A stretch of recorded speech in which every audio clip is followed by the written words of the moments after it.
Hello, everybody. Welcome or welcome back to Tiny Tiger Collective. I'm Helena, and for this past month, I have been sharing my history, my journey, my hopes for my Hobonichi planners in 2026. In my recent video, a couple of days before I shared my Hobonichi unboxing of my order from Japan, I took some time to map out all of my planner needs, including what has worked for me, what hasn't worked for me, and what I think I would like to add into my journaling ecosystem for 2026. This exercise was so helpful, not least of all because it helped me kill some time while I was eagerly awaiting my order, but it helped me gain clarity and insight into how I could make the most of these books in the coming year.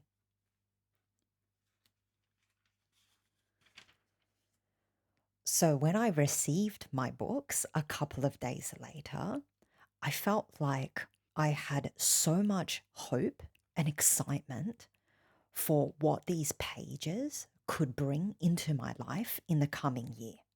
In this video, I want to share with you some of the ways in which I've been thinking about and setting myself up for 2026 and provide a little look into how I'm thinking strategically, deeply about the ways in which I could make this planner truly functional in creating more calm, peace, organization in my life, while also the more accessible ways that I can carve out a little bit of my limited free time as a full-time academic, working mother to decorate my spreads without dipping into perfectionism and overwork in a space that should be my hobby. In this last week, my university started its third and final semester of the year, and I confess it was quite a rough start for me. This semester, I have record student enrollment numbers. So, where I'm usually accustomed to having 20 to 25 undergraduate business students, this semester I have 42 students. Among these students, I have quite a large number of international students who have come to study at our university from Germany, Spain, Norway, and the UK. I also have 4 students who have previously failed my subject, including one student who has failed twice. I was staggered by those numbers. And one of the first things that dawned on me was how limited my capacity and my time would be to give each and every one of those students the attention and the care that they deserve. My subject has been designed around collaborative, active learning with group work, assessments, and activities that are designed for tightly knit groups of 3 to 4 students. And in this past week, I've really had to mourn the fact that I'm not going to have that kind of intimate, personalized approach that I'm usually so proud to embed in my classrooms.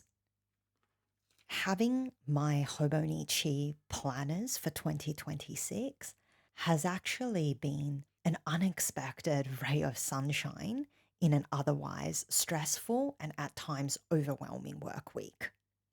Sometimes it takes struggling in the present for me to really be able to cultivate shining hope for how I could manage my next year differently, how I can set, enforce, and communicate better professional boundaries, and how I can hedge for potential risks of over enrollments in the future to prevent these kinds of situations from happening. For example, I communicated my logistical and pedagogical concerns to my Associate Dean of Learning and Teaching this week, And he met me with such compassion and empathy about the challenges that these large sizes would bring.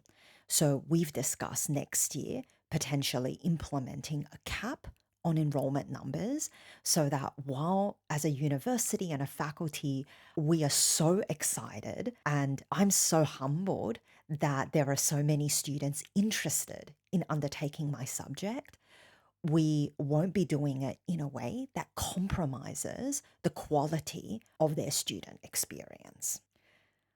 So, in that drive for hope and intentionality, this past week, I carved out some time on my weekend to come in and plan out what I would use each of my spreads for, while giving myself that kind of very tactile, embodied experience of actually marking up sample pages.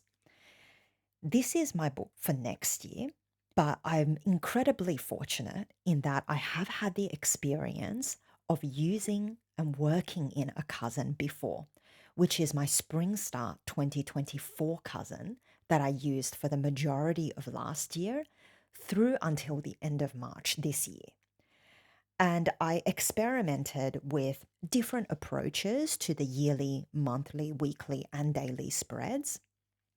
But I do also have a few failed experiments, which has left me with quite a few blank pages, which means it's perfect now for me to test out what my hypothetical spreads would look like. In my Planning for Planner Piece video, I considered all the ways in which my experiments failed in my first ever cousin, such as when I was originally using my yearly spreads as an index, only to find myself repeating that exact same purpose in my monthly spreads. And it quickly became this chore, especially at this time while I had a 1.5 year old with an extremely short attention span. And here I was creating all of this administrative burden for myself, where I filled out a daily spread and then went in and summarized it in 3 to 4 words here in the yearly spread, only to then go into my monthly spreads and summarize it yet again, except in 5 or 6 lines.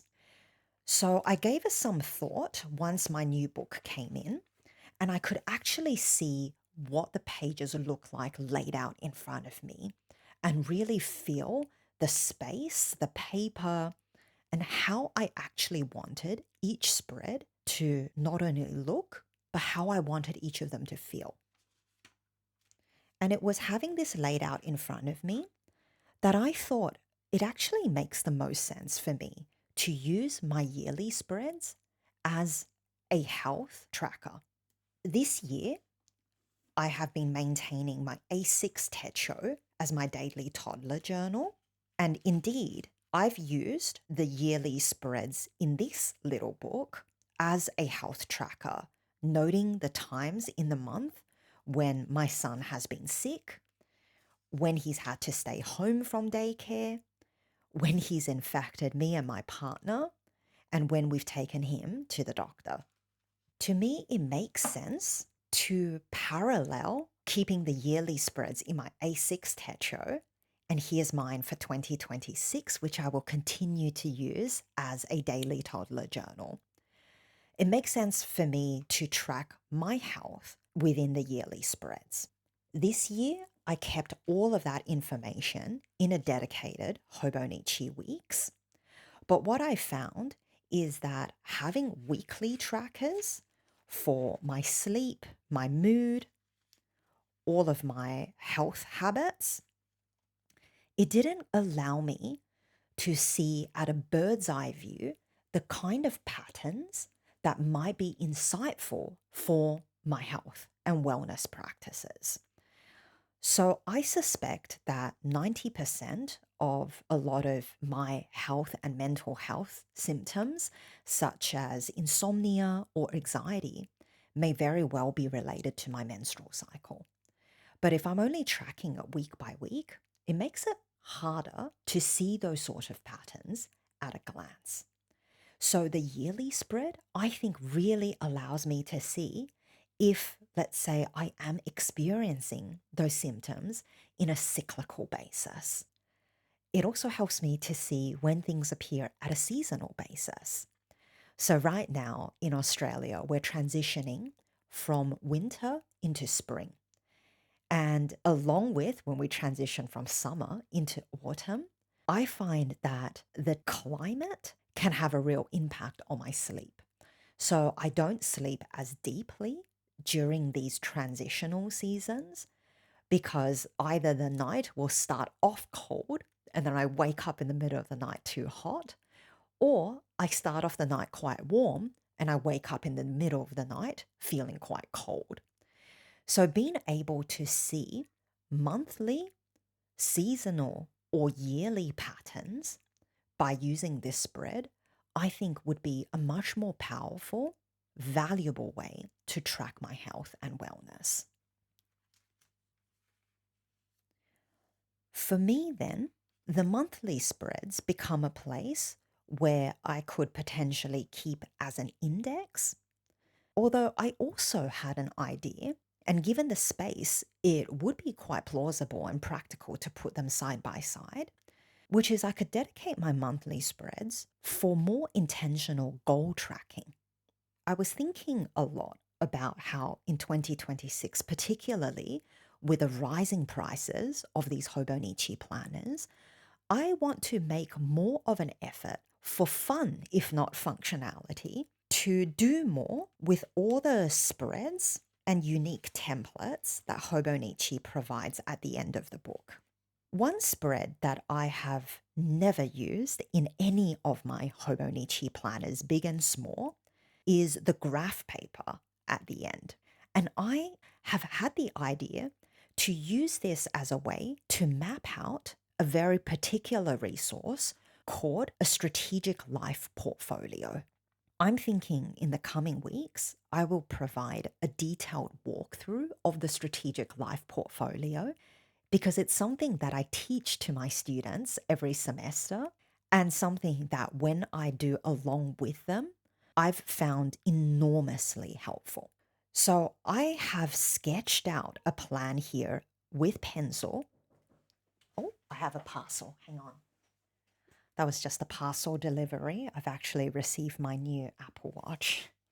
All right, but this is not a tech channel, so let's get back to my strategic life portfolio. So I've actually sketched out with pencil a rough idea of how I could use this template in order to do this particular exercise. So I can't wait to talk through how that whole process works in a future in-depth video. However, needless to say, what I'm going to do is once I've sketched out this strategic life portfolio activity, it's going to give me that big picture, visionary overview of the areas of my life that I would like to build more concrete practices and habits around. And that's where I believe the monthly spreads will be so helpful in terms of actually breaking down how a yearly overview will translate into monthly and daily practices.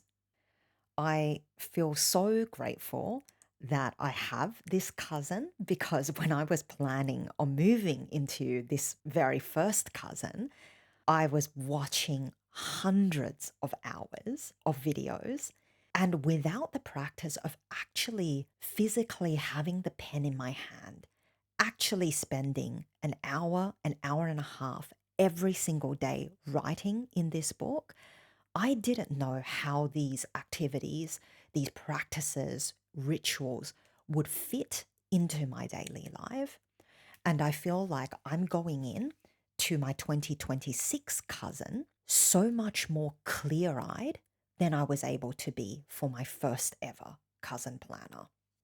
I am so grateful to share that this video features my latest collaboration with the Washi Tape Shop.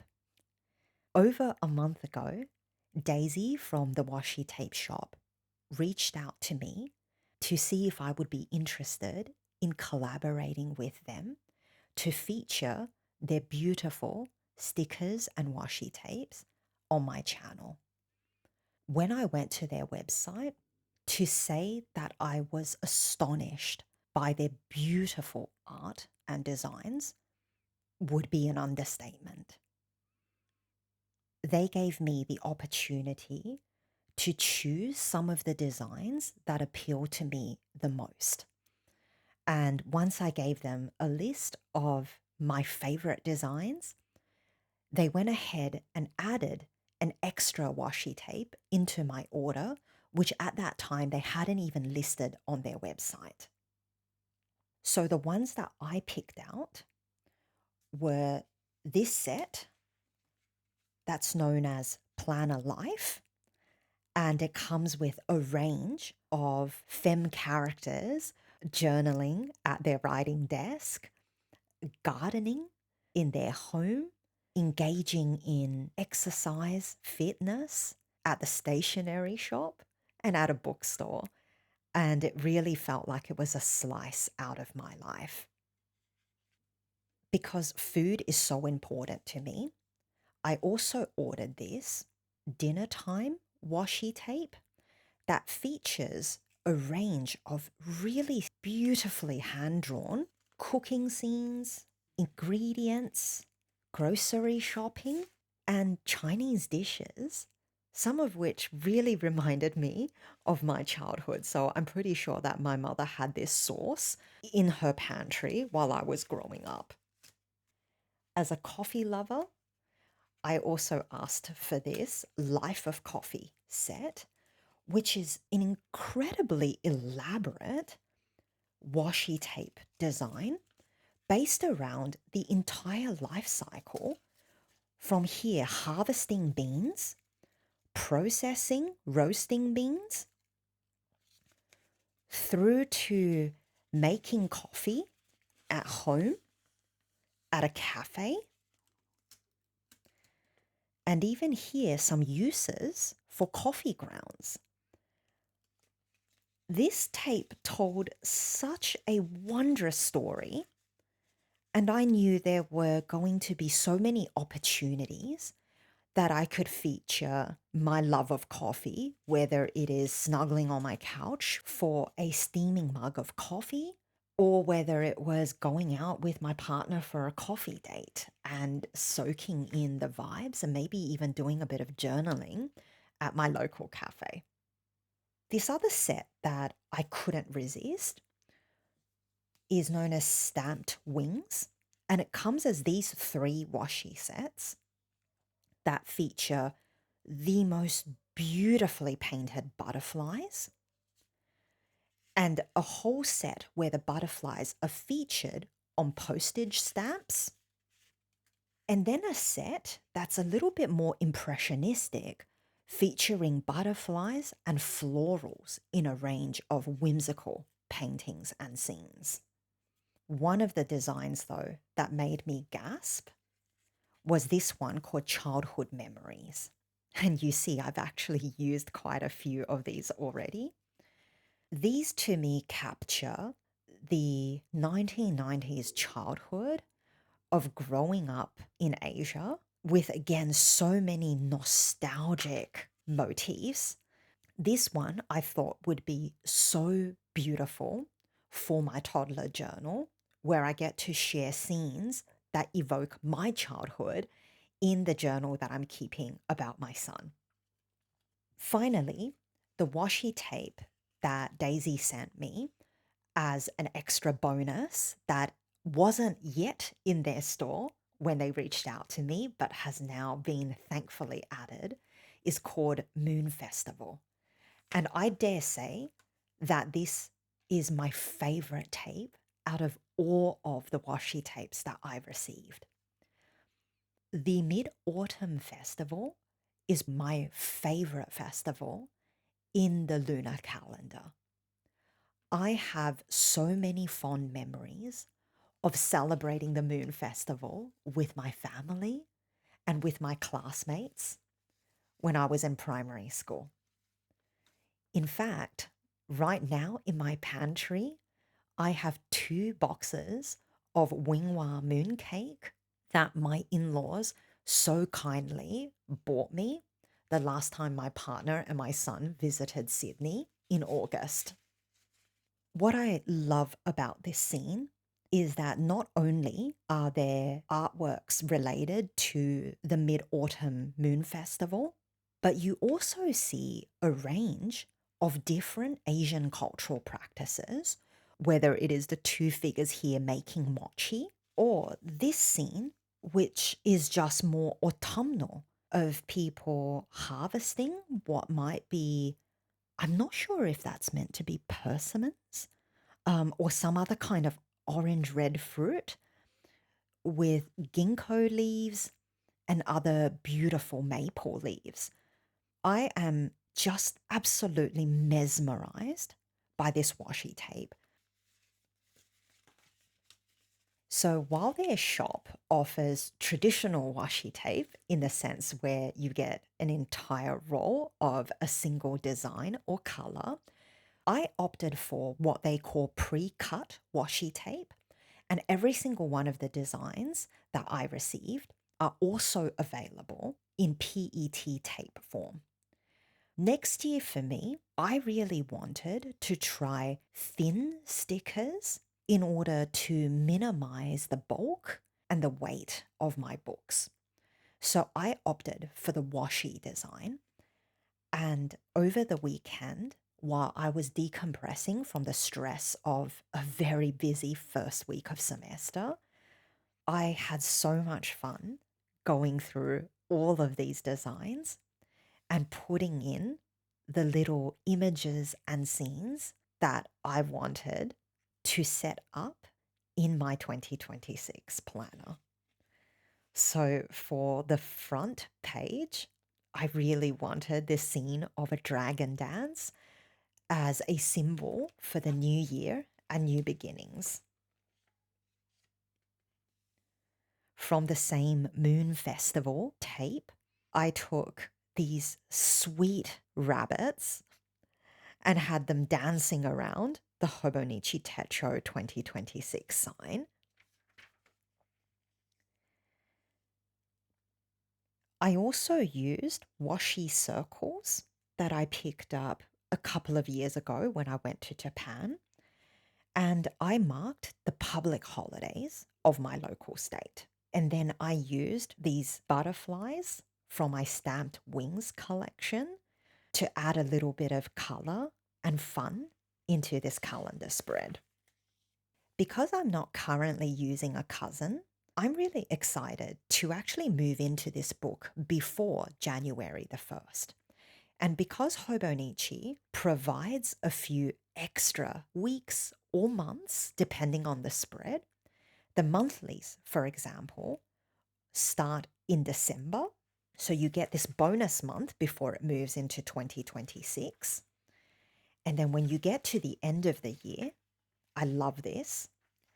Hobonichi offers January, February, and March, 3 months into 2027. Now, if all things go well and I decide to buy another Hobonichi Cousin in 2027, then I can move into that planner come 2027, which means that I potentially have these 3 spreads as a bonus for me to use. One of the commenters on my previous video offered an idea and said that they've been using these bonus months as places where they print out little book covers of all the books that they read and they paste them in here. And indeed, you actually get 35 squares per month because they always have 7 days, so 7 columns and 5 rows. And when they hit the end of the month, they always provide the extra. So with 35 across these 3 different spreads, that will be more than enough space for me to add in the covers of the books that I read. I'm planning to play with decorative and creatively expressive memory keeping in my weekly spreads. but I'm not going to give myself too much pressure to make every spread look aesthetic or beautiful. But I might be experimenting with doing 1 month and seeing whether or not I have the capacity and the energy to keep going with that practice. And I'm not going to be shy about experimenting with different approaches. So maybe 1 month when I'm excited moving into this book, I kind of have that burst of energy to do something more ambitious, a little bit more laborious with these spreads. And then maybe I give myself a break in the next month where I can go back to making to do lists or time blocking or doing things that are a little bit lower maintenance. And then, depending if inspiration strikes again, I may move back into more decorative memory keeping. I have been really captured by an idea to experiment with using a wider range of inks. This year, I used the one pen and the one ink for the entire year so far in my toddler journal, which is my Sailor Progia Slim Meigetsu, and I inked it with Rui d'encre by Gieban. I've always been really tickled by the idea where people try to match their various inks to the monthly colors of the Hobonichi Cousin.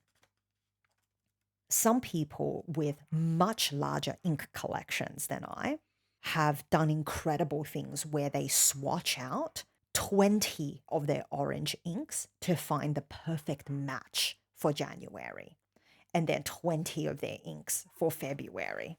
My ink collection is quite modest, and I don't want to get into a overconsumption journey where I end up buying 20 different oranges just so I could find a perfect match. I would rather go with a flow a little bit more and also be a little bit kinder to my consumption habits. So I thought what I could do is just go through the inks that I already own and find the best complementary ink, even if it's significantly off. That way, I can ensure that I am actually using my inks and not just buying colors because they appeal to me on the website, only to be shoved away in the back of my drawer, never finding an excuse to be inked up in my pens.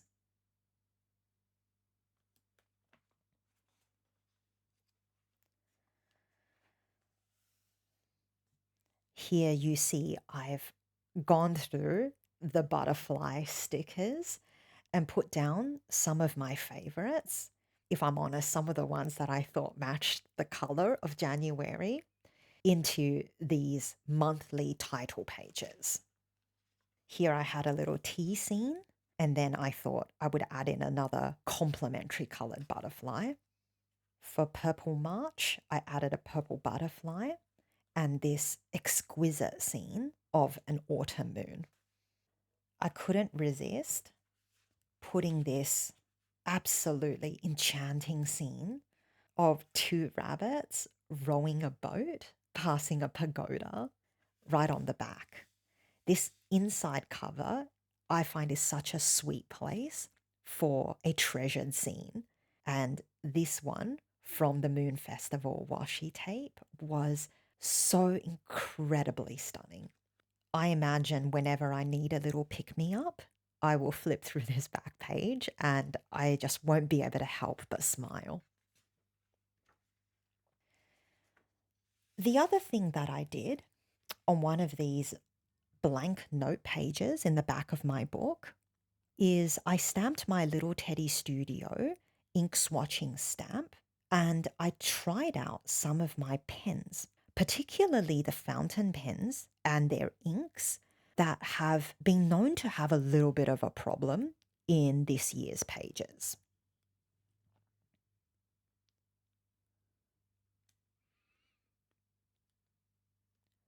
The first pen that I tested was my Opus 88 demonstrator, which I have in a custom nib grind by Brian Ung called the Cassowary.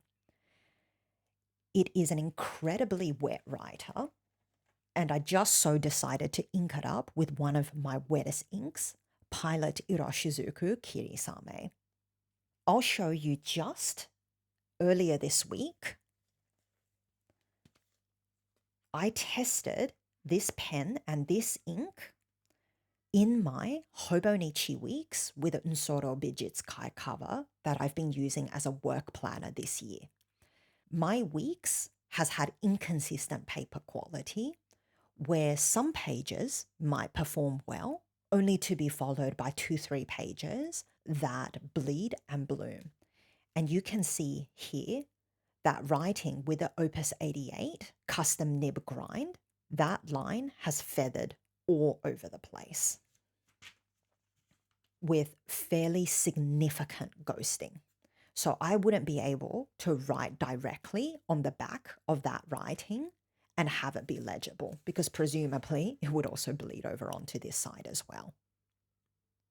I experienced no feathering or blooming at all with my fountain pens in this paper test. So my Opus 88 has had no issues. I then wrote with my TWSBI Diamond 580 in a fine nib that I inked up with Diamine Night Sky, one of the ink bottles that I was alluding to earlier when I say that I buy things because their swatch looks beautiful on a website, only to never ink them up in my pens. So that's the very first step that I'm taking in resolving that issue. And it really is quite a stunning ink. It's a black ink with silver shimmer. I then tested my Sailor Pro Gear Slim in a medium fine nib that I've got inked up with Gierban Rue d'Encre. I tested the Sailor Pro Gear Slim Dragon Palace, also in a medium fine nib, inked with Diamine Celadon Cat. I tried my Asvine C80 in a fine nib, inked with Robert Oster's Toffee. And then I also have my Pilot Custom 823, inked with Gierban Ombre de Bimani. Here on my swatching stamp, I painted in Diamine Night Sky, Jacques Eban Emerald de Chivor, Diamine Ancient Copper, and then in this little bottle here that this teddy bear is holding above their head, I have Diamine Gold Star. Perhaps it's not surprising. The swatches had a little bit of bleed through, but only minor ghosting with all of my writing. So I'm already seeing a marked difference between this paper and my 2025 paper. So in the coming weeks, I am so excited to play around with adding more washi stickers and decorative elements to my spread, although without going overboard with the designs in a way that will potentially lock me into using the spreads in any particular way.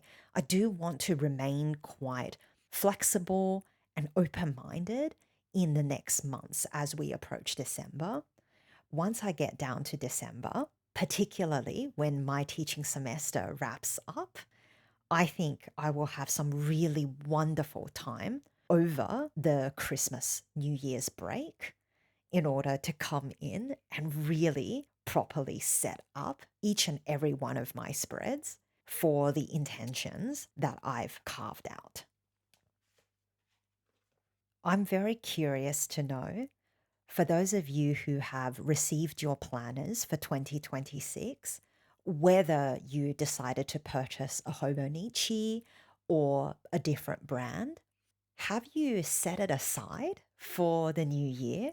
Or are you like me and couldn't help but thumb through the pages and begin setting things up, testing the paper, or even full-blown drawing out or testing out some of your planning and your tracker systems in those very pages? I'd love to know all of your hopes and your planning aspirations for 2026 and what you've been doing inside your books. So thank you so much for joining me this week in a little flip through and talk through of the ways in which I'm setting up my 2026 Hobonichi Cousin. Thank you again to the Washi Tape Shop for sharing with me, honestly, some of the most beautiful and luxurious washi tapes I have ever had the pleasure to own and use. They have kindly given me a code in case any of you are interested in checking out the Washi Tape Shop and picking up a few designs for yourself. So I'll link to them and include my discount code for you in the description box below. I wish you a wonderful week ahead. Hopefully, you have a little bit more calm and peace than what I've been experiencing in my life at the moment. But one of the beautiful things about having a hobby like stationery is that I feel like no matter how chaotic my life becomes, I have a soft space to land at the end of every day or every week where I get to cultivate the kind of tender, gentle peace that I would like in my life. I look forward to seeing you in my next video. Take good care of yourselves until then. Bye bye.